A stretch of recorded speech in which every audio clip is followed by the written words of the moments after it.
I have this friend, her name's Kathy, and she was driving home one night. It was very late, about 3 or 3:30 in the morning, and it was wintertime, so it was very cold out. And she was on her street, she was almost home. She saw these two people walking down the street, a man and a woman. And as Kathy drove by, they flagged her down and were waving at her. So she stopped the car and she rolled down the window and she started to talk to these people. And they were very excited, and they were telling her that their daughter was very sick and they were trying to get to a drugstore to get their daughter's prescription filled.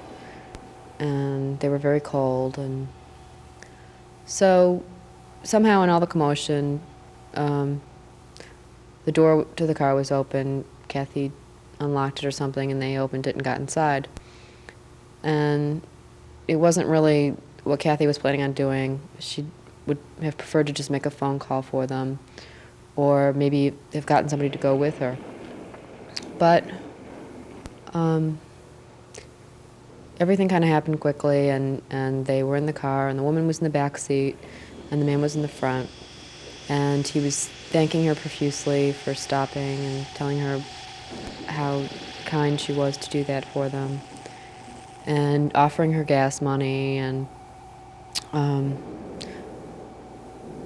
asking her, making small talk with her, and being very friendly.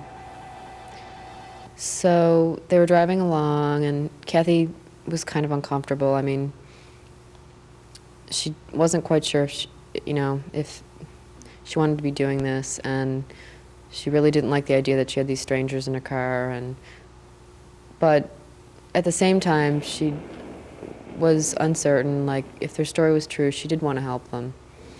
So she was kind of uncertain about the whole situation. So then the man started to, as they were driving to this drugstore, he started to ask her for money. And, he said he just wanted a few more dollars to help fill the rest of his daughter's prescription.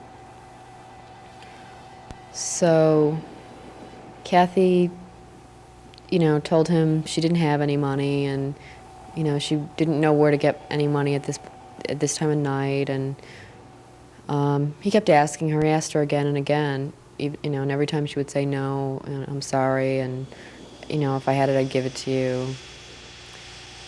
And she started to notice that this man, who called himself Ron, was kind of slurring his speech, and he smelled a lot like alcohol.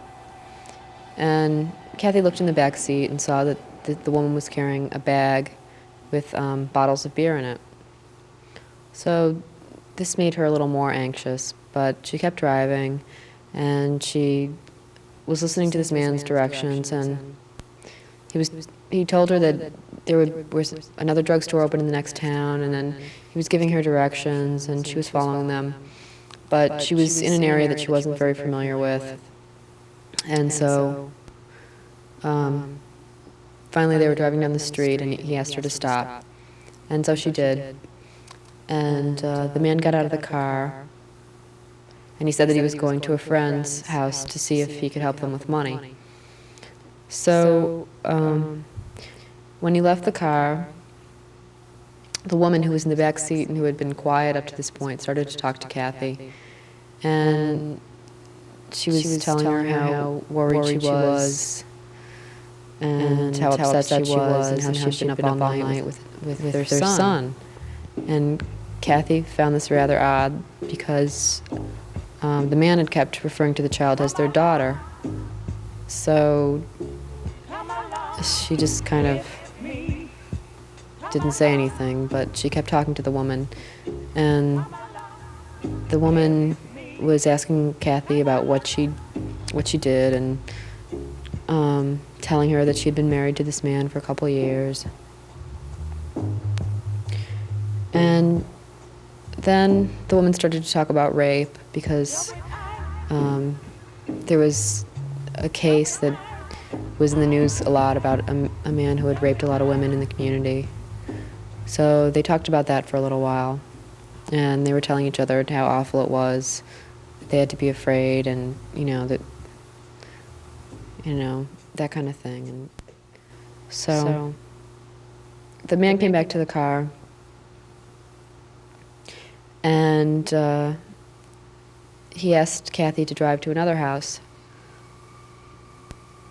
And so she did, and it was a couple blocks away, and she stopped, and he got out, and he came back kind of quick, and he hadn't gotten any money. The same thing had happened before. He hadn't been able to get any money from his friends. So then he gave her more directions, but Kathy was asking him, "Where do you want to go? I'm just wondering where I'm taking you." And he wasn't very specific. He was just kind of giving her directions, like, turn here, turn here. So she did, and finally they pulled up to this house, and he got out, and he knocked on the door, and a man answered the door, and Kathy and the woman were waiting in the car, and he looked like he was talking to the man for a while, and then he called the woman in the car, and he waved at her, and she got out, and then she said goodbye to Kathy, and she said thanks a lot for helping us, and she went in the house with the man, and Kathy drove away and went home.